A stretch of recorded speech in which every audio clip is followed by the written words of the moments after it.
Hello, કેમ છે બધા? Good morning. અમારા દેશી બ્લોગમાં આપ બધાનું સ્વાગત છે. જુઓ, ઉઠતાની સાથે ચક્કીબેન પણ આવી ગયા છે ને અમારા જીવબેન ઉઠતાની સાથે સીધા બહાર ગયા. મારી સવાર ચા વગર થતી નથી, તો મેં પહેલાં બનાવી મારા માટે સરસ મજાની ચા. અને ચા બનાવી રહી હતી ને જુઓ બહાર જુઓ અમારા મહેમાન આવી ગયા છે. જુઓ પક્ષીઓ છેક વાસણની અંદર બેસીને ખાય છે. એમને કોઈ બીક છે કઈ ખરી કે કોઈ આમ શું બેન એમનો નાસ્તો કરે ને મેં મારી ગરમા ગરમ ચા પીધી.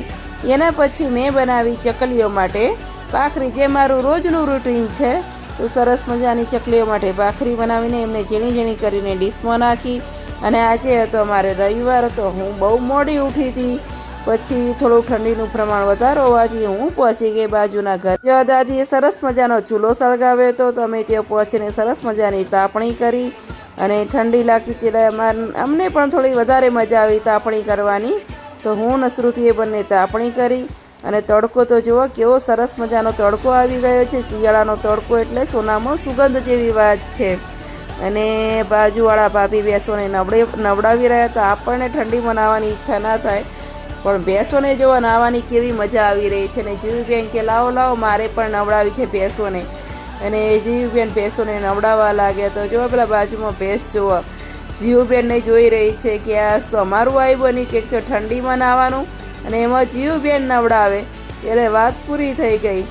તો ભેંસોએ પણ નાહવાની મજા લીધી. ને મેં જોઈ રેલી જોઈને મારો પણ સારો એવો મૂડ બની ગયો, મજા આવી ગઈ. ને જીવબેન કે મારે પણ રમાડવી છે.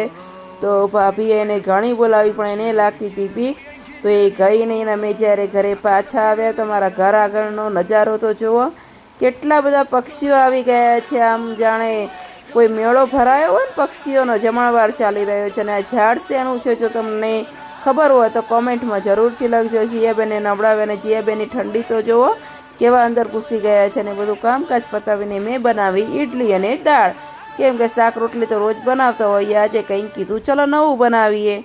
અને એ કારતકના મેળામાંથી શેરડી, પાઇનેપલ અને જામફળ લાવ્યા તો આજે પાઇનેપલનો વારો હતો. આજે આખો દિવસ ફ્રી હતા તો ચલો કીધું આજ ચલો પાઇનેપલ ખાઈએ. તો પાઇનેપલને કટિંગ કરવામાં તો ઘણી બધી મહેનત પડે છે, પણ પાઇનેપલ હતું બહુ ટેસ્ટી સરસ મજાનું. તો મેં અને જીવે પાઇનેપલની મજા લીધી. અને જો તમને અમારા આવા દેશી બ્લોગ જોવા હોય અને તો અમારી વિડીયોને લાઈક કરજો, સબસ્ક્રાઈબ કરજો અને કોમેન્ટ જરૂરથી કરજો. અને બેલ આઇકન જરૂરથી પ્રેસ કરજો. રાધે રાધે, જય Shri Krishna, good bye everyone.